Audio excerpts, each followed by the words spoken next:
Hi, this is Kelsey, and I'm here with Emily, and we're going to do a video review of the Unlimited Potential versus Edward Gaming Game 2 that happened this past week in LPL Week 3. Or 4. Yes, Week 4. Four. I'm awesome. It's been a blur. As you can see, say hi, Emily. Hello, all. So we're pretty much going to mute the stream and do it over. Obviously we're not casters, or well, Emily has casted before and she's fine Oh at it. god. And she's fine at it. I'm just like really terrible, so we're not going to do the play-by-play thing. And obviously the game itself is really well casted by Frostgren and Seda. We're just going to cover some details or some niches, especially like from the unlimited potential side, because we've watched them in LSPL. We have some of their background, etc. And also talk about some of the item and the warding interactions that you only really catch like if you're watching the game a second time anyway. So that's what we're going to do here. And so let's get started with some of the picks and bans and stuff. So the first ban from Unlimited Potential side is Sivir. If you know anything about me and follow me on Twitter at all, you know that I'm a big fan of teams that ban Sivir because I think she is probably the strongest champion in the game in terms of what she provides for a team. Like she does a lot of damage with the auto attack reset, the fact that the Ricochet does bonus damage, all this other stuff that's really, really strong and overlooked, and the fact that she gets like a movement, attack speed increase in her ultimate. So she's just strong in terms of damage, in terms of utility, in terms of like the spell Everything. shields. She's just like a really great champion. So, and she's really good at aiding like teams that aren't necessarily the strongest at rotations because she's very straightforward. She gives you like the first towers early. And so I think she's like a really strong champion for EDG in particular, especially since Deft is really good at using cooldowns. All And then, right. yeah, Victor, Rez, Bando. Victor is probably just because the previous game to this one, Punished was on Victor, and he actually did a really good job of, you know, doing the damage when they needed him to. I'm Right. not like a huge Punished fan. I'm not really convinced, although he does have a good game in this game. But his Victor in the previous game was really good, and they set up team fights well for him to just be able to, laser straight down. Yep. And also Victor right now, he kind of went from like a mid-game champion that fell off because his hex core could only be upgraded once, and it was like kind of a waste of an item slot in many ways once you got to the late game. Now it can be upgraded multiple times. All of the upgrades like buff his stats, they buff his abilities. It's just he's like really, really good scaling. He's in a really good place right now, especially since they fixed the rework. So it makes sense to ban it in a lot of situations if you know that the enemy team has a Victor player. Um, And by Cinderfish. Yeah. So also LeBlanc ban is usually pawn targeted because he is like such a strong laner in terms of what he likes to play. Um, the Rise, obvious. And then, right. yeah, you want to talk about Urgot? Urgot. As soon as they banned the Urgot, you kind of telegraphed that they wanted to pick the Callista. So, especially since Edward Gaming in the previous game had such a poor performance on Callista, they just didn't ban it. I think to me that suggests that they weren't treating the team very seriously, just kind of letting them have it, or they prioritized the fish because in LPL, um, Long has been the primary carry, but I feel like in LSPL, this was kind of like a secret that they didn't really pull out until like this game.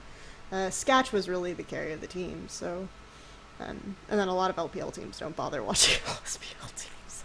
Well, yeah, and So like they basically the whole reason they even got into LPL was that Sketch decided to like previously in LSPL he'd have like really good games and then he'd have like really questionable games where he'd just make awful decisions.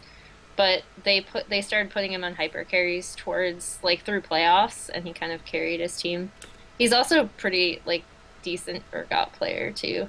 The thing that I guess it's weird for me that UP picked Kalista first, not because it's not a strong pick or anything, but I'm wondering if they could have kind of dared EDG to pick it again if they know that Deft is really uncomfortable on that champion.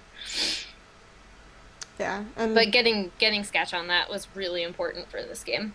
And you have to think like they did so well with Amy on Echo, right? And then Long had a powerful performance on Hecker in the previous game. So usually in LPL, it's been getting Long his power pick, going from there, and they didn't go with that route this time. So it is very surprising from that perspective. I think that that actually, I mean, obviously you can't rate LSPL and LPL performances together, but I don't think their new identity has been as successful. Um, in a way, moving away from Sketch because he does have inconsistent positioning is a good idea, but I don't know.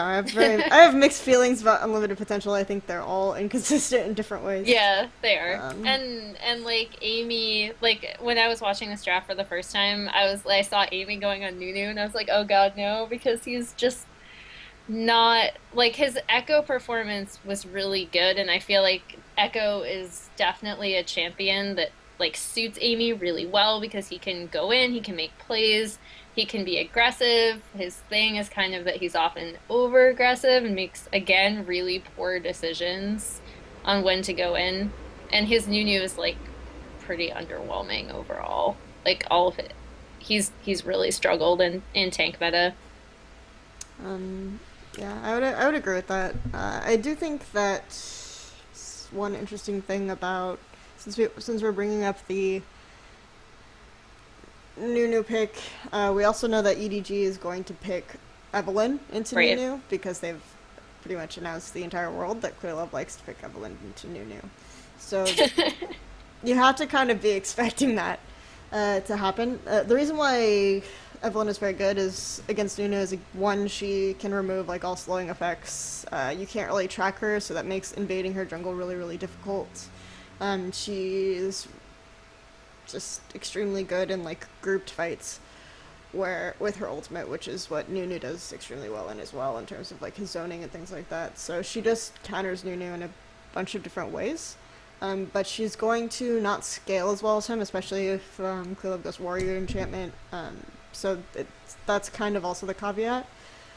Also, I think the Callista pick in a way forces Edward Gaming into more of an earlier power spike composition in some hmm regards. Like obviously, Echo scales really well, but Echo is good at pretty much all points of the game. Just And as does because. Hecarim with Mhm. TP Smite especially. Yep. Like he scales so well into the late game too. But in terms of like the jungle pick and I think the bottom lane picks, you're going to want to see something that's more mid game focused because of Callista's 2 item power spike. You want to be able to contest hmm that. Um, yeah, and then just UP so far going for a lot of AoE with the Callista, who can like use the Hurricane build, the Nunu, the Maokai. Here's where UP's draft gets really good.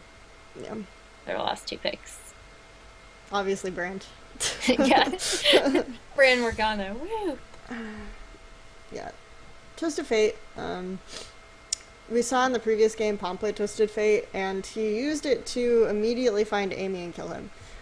In this game, it works especially well against EDG's jungler because his ultimate reveals stealth targets. So pretty much you can, as soon as he hits level 6, and he'll hit level 6 before Clearlove does, you can immediately start to make that Evelyn's life like really unfortunate. And then the Annie Callisto lane is really strong. It's not as strong as it used to be when Annie's auto attack range was so long, but it's still really like you don't want Annie thrown in your face. So it's like one of the best Callisto laning partners in terms of like really aggressive. Like you don't want to 2v2 that typically. So I'm deft going for Corky.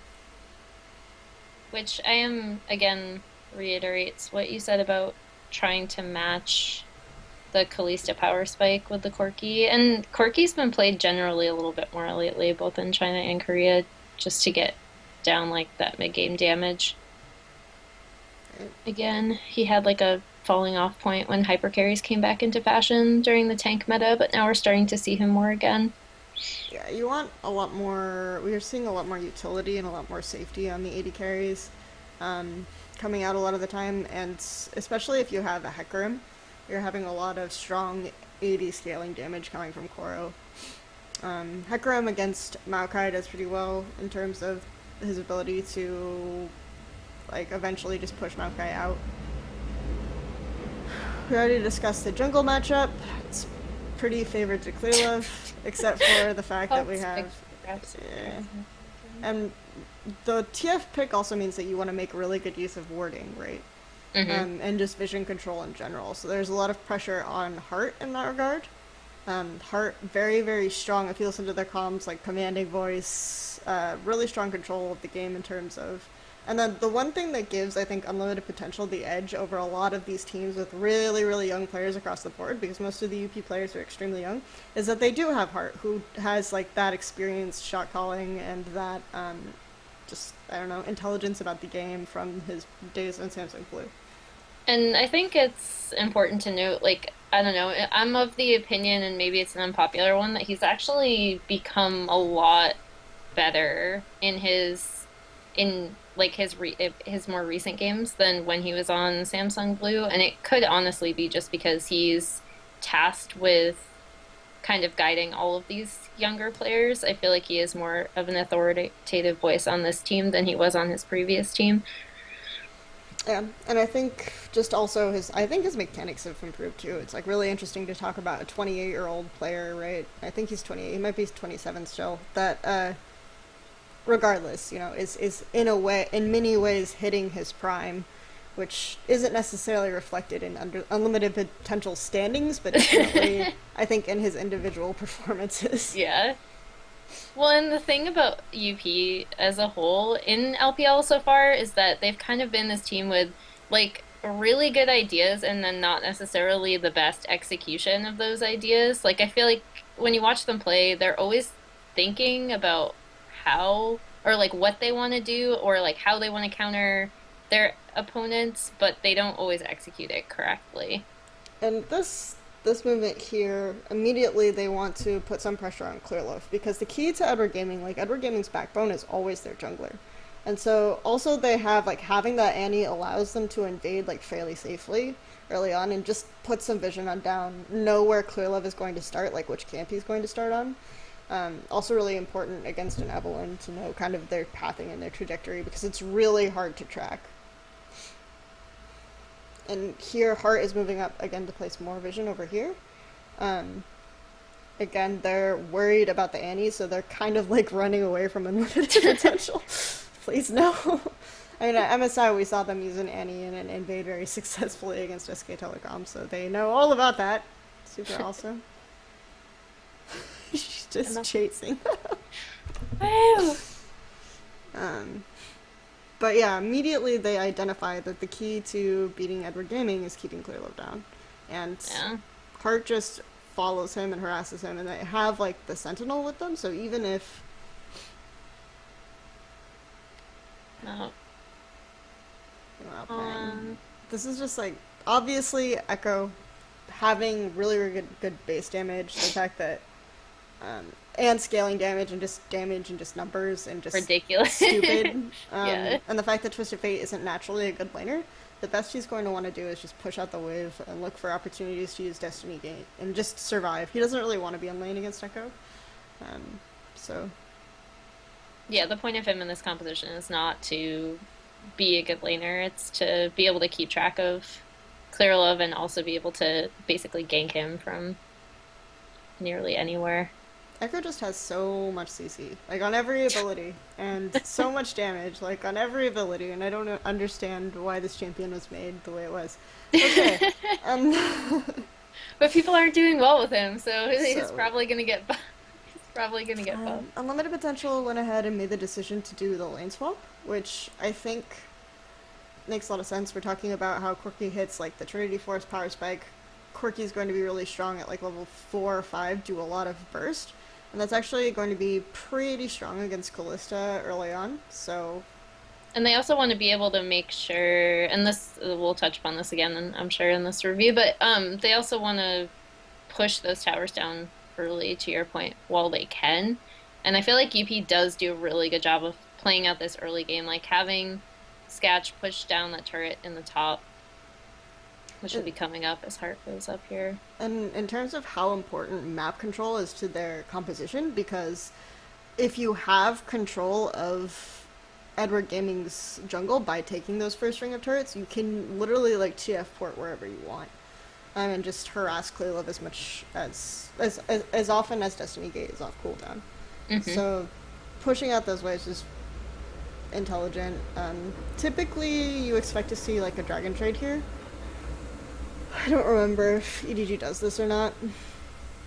The I other thing, think, will they return enough? Yeah. Because ano- Amy goes down with Long, which is a good call because they are able to chase them out of the jungle.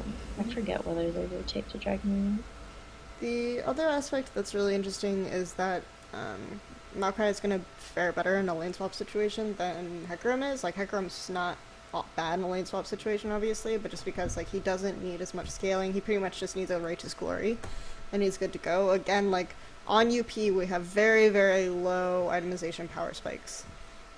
2 item Callista, like a couple items for Maokai. You're gonna just like get your Cinder Hulk and start stacking health on Nunu. Like he has the passives that he gets from consuming monsters that allows him to just stack health and become really tanky early on. Yep. And then TF, where you're just basically waiting to be able to use Destiny Gate And with Lichbane a couple of items. Yeah. is extremely accessible on him. Um, as well as like whatever he chooses for his first item. So that first tower does go down. Still no dragon taken. Edward Gaming.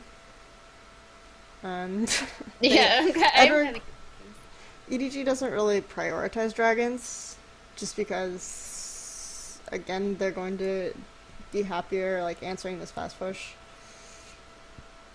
I'm pretty sure if I recall from the current LPL statistics, though, neither does UP. So it's Yeah. like, Well, UP, it's kind of a gray area because it's like, yeah. does UP prioritize dragons and just never get them, Or or yeah, like are they just losing to their yeah, opponents by yeah, this point? So, because if I recall, they're actually one of the worst teams yeah, right now for early dragon control. Like, yep. I processed those stats. Thank you very much. Now, thank you for reiterating that because I couldn't remember whether they were actually the worst. yeah, But yeah, they rotated obviously Sketch back down to the bot lane, and he'll start pushing out, trying to take the bottom. yeah. I mean, Corky hits this level 5 power spike. He has a phage, but the thing is that Sketch now has this BF sword, and yeah, Heart is still roaming though, so Yeah. that's he doesn't really care until level 6. Heart's vision, just watch like how like adamant he is about placing these wards. Like this is really an incredible, like obviously the TF pick is really great in terms of winning them the game, but just keeping the wards on Clearlove's camps so they know where he is at almost all times. This is just like a really he's very persistent about it, so they never get surprised, and Clearlove like pretty much doesn't get a gank off. At this point, like Clearlove should probably have looked for ganks, and he hasn't been successful. So because again, like if he's probably going to go warrior enchantment and fall off if he doesn't get some early kills.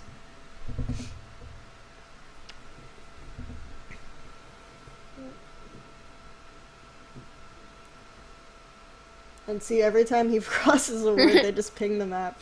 It's like, there he is, we found him. Keep tracking, like hide and seek.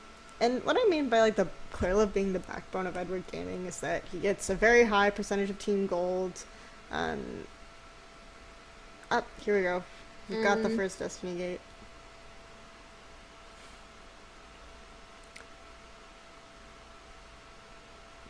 They did not go for Clearlove, but they did identify that Deft is typically like in terms of EDG way EDG works, is Deft is the one you want to go for right away. And this gets turned just because I think they go way way too deep. Yeah. But it was a good idea in practice because they had an idea where Clearlove was on the map and they thought that they could go, but Clearlove I think moved faster earlier than they thought he would, and also um, Koro is good at Edward Gaming is good at like managing teleports and Yeah, that's kind of EP in a nutshell, though. Like, good ideas and Poor execution. sometimes questionable execution. Yeah. Hmm. But UPA is, I guess, pinging onto the dragons. So at this point, like Callista level 6, Annie level 5. So not quite where you want to be in terms of dragon control, but you have a level 6 Maokai, level 7 Callista. So you've got some ability to have a very strong like early dragon fight in terms of the stun and the AoE that you can do.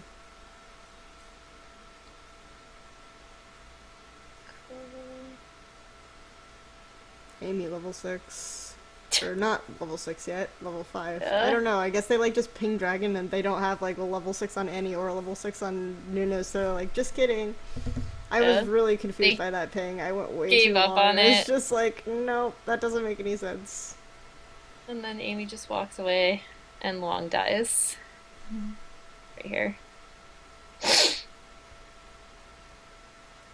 Yeah, and they are Now they going, will get, yeah, now they'll yeah, get the dragon. because they do again know where love is. So this game is again very much about countering the Evelyn. Pawn goes extremely deep. It they do manage to get a kill for it, but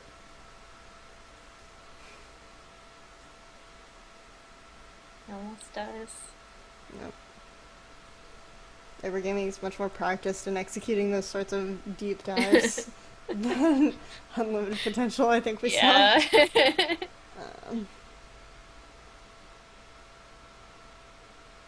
but I think one thing that I'm realizing about this game, or I don't know, you can correct me if you disagree, but Amy for his like I guess his Nunu is still kind of underwhelming for me, but this whole idea of what UP wants to do with Hearts warding, with keeping track of clear love through the TF rather than like straight up trying to like counter jungle him, because obviously we already went over how the Nunu Evelyn matchup is really not in favor of him because you do have to keep track of her.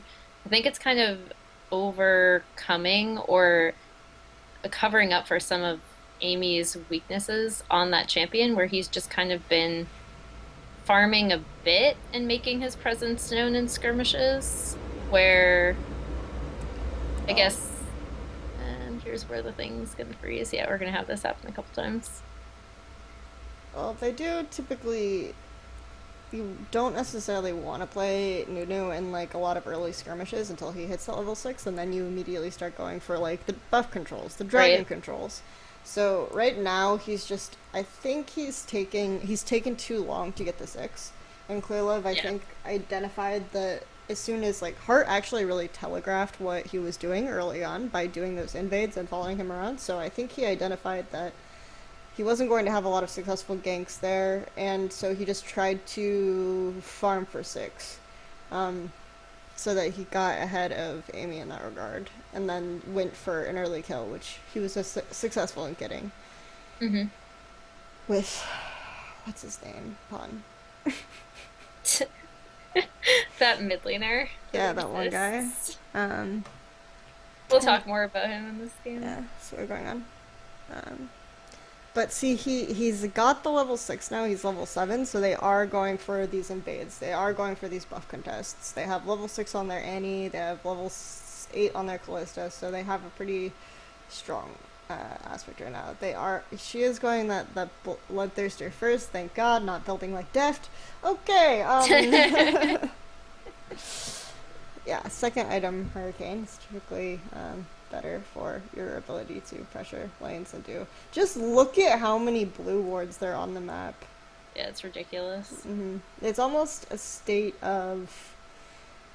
When they went for that invade, they obviously have the wards congregated around that side of the map because they knew that that was the invade they wanted to go for. And they just really quickly controlled that area.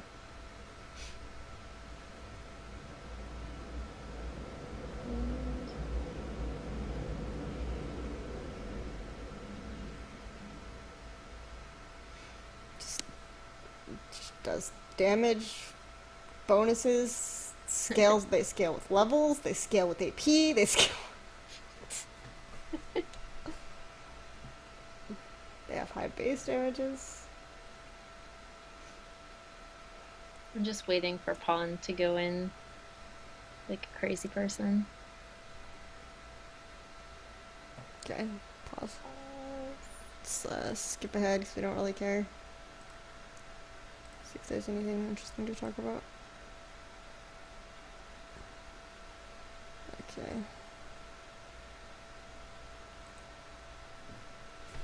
So, this is replay that they're covering. Oh, they must have skipped this aspect of the game, but Yeah, I think it cut out, and then this is the replay of so it. this is the Yeah. first time they do port onto Clear Love, and then when Pawn goes for an answer kill, because again they have so much control at this like time in their itemization, they're able to just win the fight. And they had again like the setup. They made the play first. They had everyone in position, and Edward Gaming went way too slow to react.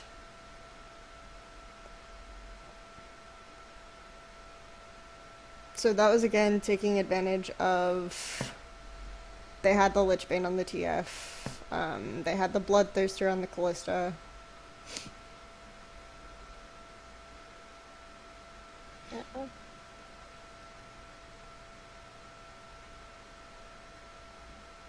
Cinderhulk Sightstone. It's all Nunu needs. He's totally happy. Maybe some movies in a bit.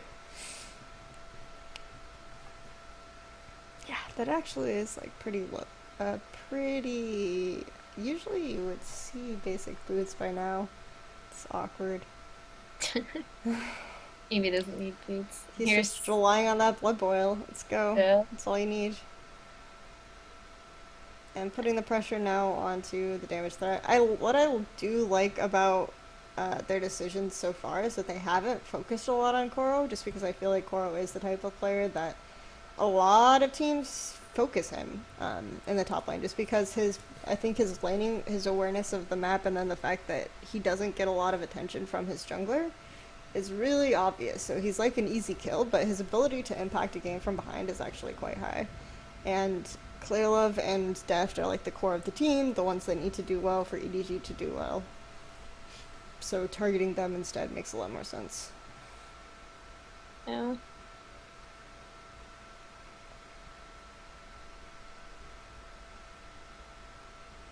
Heart waiting to try to jump onto Koro and top him. And Yeah, but at this point, Clearlove has been put down quite a bit. yeah. So it really like the damage that is going to start being this Hecarim, who is positioned for the carry in this to be the carry in this composition along with Pawn.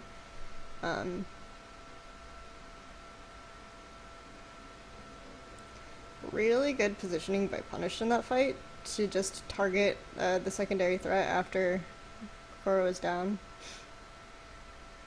Because that's kind of how you want to play TF. Yeah, I was actually really like pleasantly surprised. Like I said, he hasn't been a player who's impressed me in the past, And I but don't think not necessarily like his team fighting is too bad. Just think like in lane he just sometimes dies for no reason. It's just really awkward play from him at times. They do Amy's ult is down, so he can't really do anything.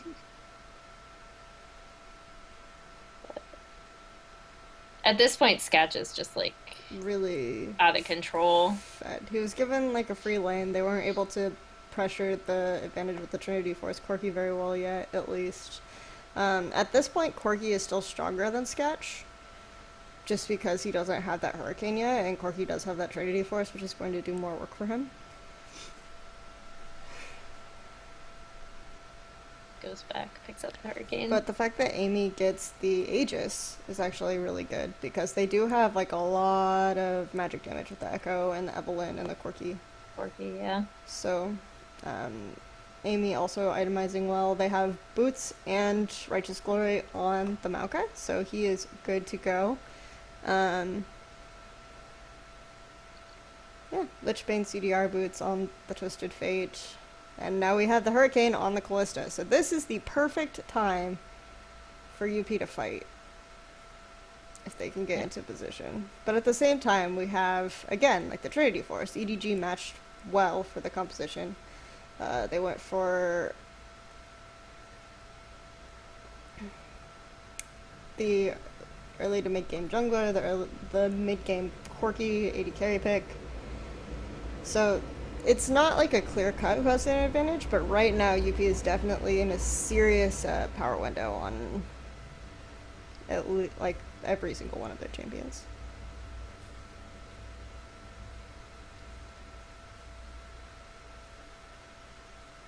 And we still don't have boots on Amy. Yeah. He doesn't need boots. Good job. Um, and we have EDG's blue buff warded because that is up, so they do have the buff timers on the blue buff. And again, they're identifying where Clearlove is and killing then him. jumping on him. Yep. Mhm.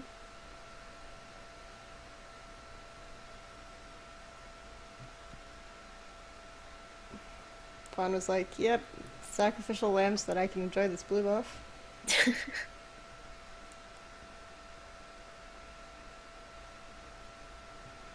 At this point in the game, I'm not sure why Long is freezing top lane.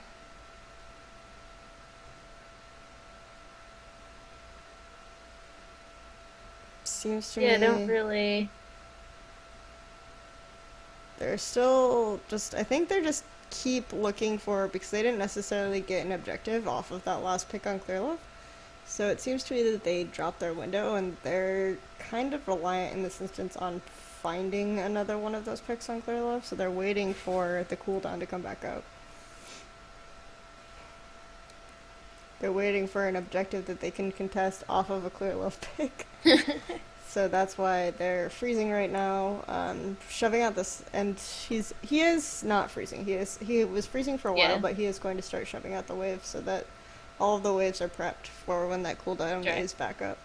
And also Dragon comes back up in a minute, so we'll be able to leverage that too.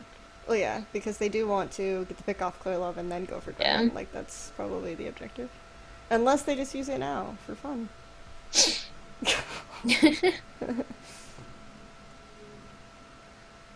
Yeah, they're prepping the area for Dragon, like they're getting the vision set up. Hart is corralling his little children into the proper area. Just so much control. Like they're the first team to get in to get this ward control.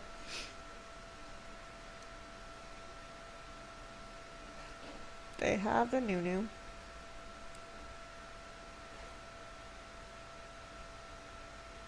EDG is looking for a pick, but they had the ward down.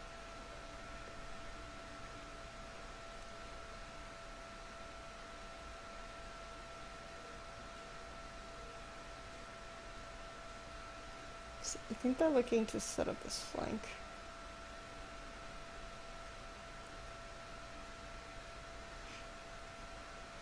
Let's punish Solds back up. Yeah, and now he has the Zonias, which is even better. Yeah. Oh, and then yeah, here we go. Targeting Clearlove. They just jump right onto Clearlove. And they have their front line positioned on the flank, like so they went in and they had Sketch and Hart positioned off to the side so that they could come in and collapse after so much attention was already put on Long and Amy there. So that was like really good setup from Unlimited Potential. They backed off, they waited for the cooldown, they waited for the initiation off of Punished and the collapse from Long and Amy to go in and start doing the cleanup.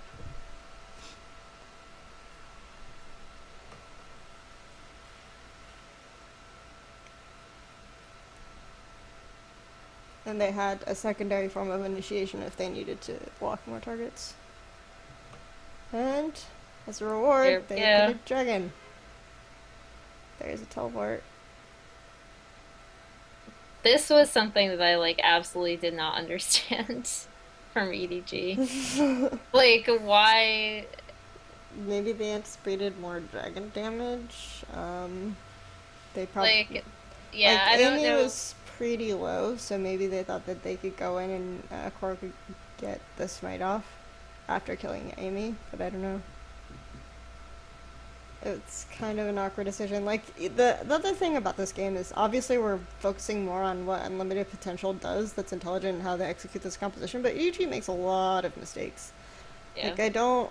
They let unlimited potential have the role swap. They didn't take that early dragon.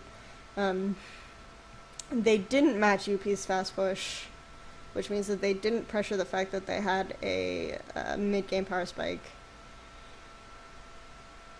They didn't have pressure from Pawn to clear out the wards in Clearlove's jungle. Like, Hart was pretty much able to do whatever he wanted Yeah. because they didn't have their own jungle warded. And it was just him by himself. It wasn't like he was traveling with Amy like you typically see in LGD. You usually see the jungle and the support traveling together, so it's a lot harder to punish the person who's warding.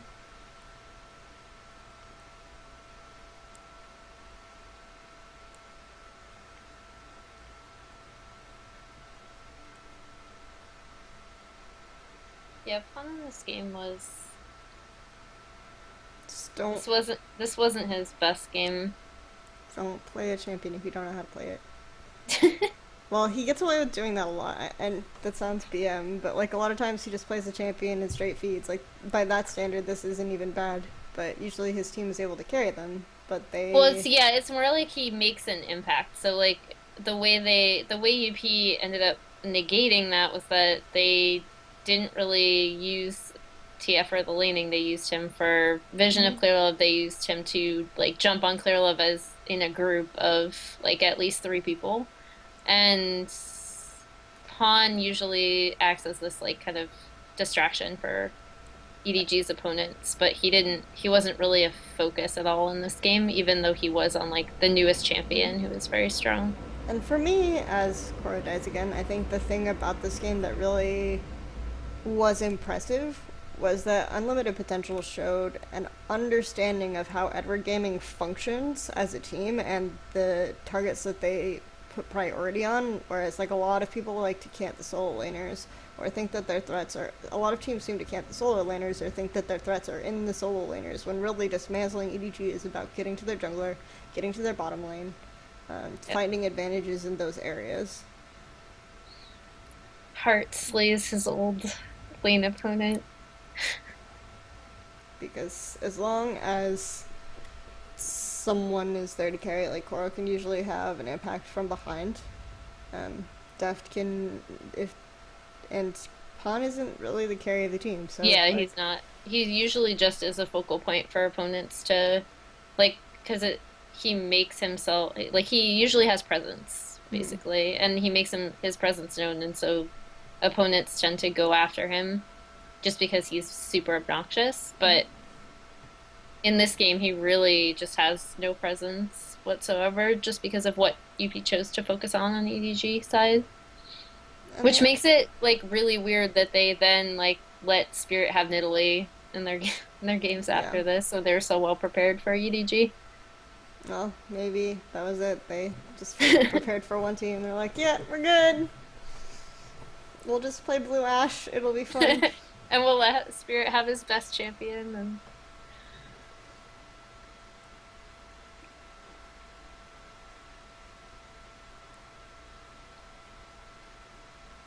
Pawn randomly using his convergence on nothing. and Cora's gonna die. The way they flanked for Cora there was really intelligent. Like they cut off the vision and they waited for him to have overextended and then everyone collapsed. And EDG didn't react at all either. They didn't look for objectives, they didn't do anything. They just Pawn randomly used a convergence on nothing. I think that was the other thing that was weird to see from EDGs. Usually they're a lot more decisive in answering what opponents are doing. Like, so even when the pace of the game might be in another team's control, they're usually really good at recognizing what they can take from the One opportunities that the other team's providing. and one thing we really didn't talk about was why I think Edward Gaming is a little bit out of sorts on this patch is you've suddenly introduced a lot more power picks like the Rise, the Echo, the champion I keep Yeah. ranting about how it's broken. And so previously you could pretty much afford to have a ban on Callista every game. hmm This is no longer the case, so now you have to a lot. Callista is getting through the ban phase more often, so dealing with her becomes necessary. And Deft does not play that champion. Like that's just the way it is. So him Yeah. in the first game picking it up was a detriment. They left it open in this game instead of banning it. Like they were put into a position because they were on red side where they had to use bans on Rise. They had to use bans on some other picks that they didn't want to let through as a first pick. Like they made a priority call and they let them have Callista. Whereas it's something that EDG typically always bans. Yeah. That is a huge glaring weakness So in their champions list. a lot of people have asked me, do you think like EDG can still be strong? It's like, yeah, once Calista will inevitably be nerfed into the ground, and EDG will win worlds. So Or all it takes is just to wipe like the Rise, and I mean they picked up Echo, but most people do ban it, even though like I'd say only Rookie has had like a really strong game on Echo, and then Amy did have a fairly good jungle Echo game than the one previous to this. I I actually like Echo's jungler better than a mid laner right now. think he's pretty good as a top laner too, because of you can just use home guard and then charge in Yeah. with TP I will say like this and ult. is the best I think I've ever seen Punished play. Mm-hmm.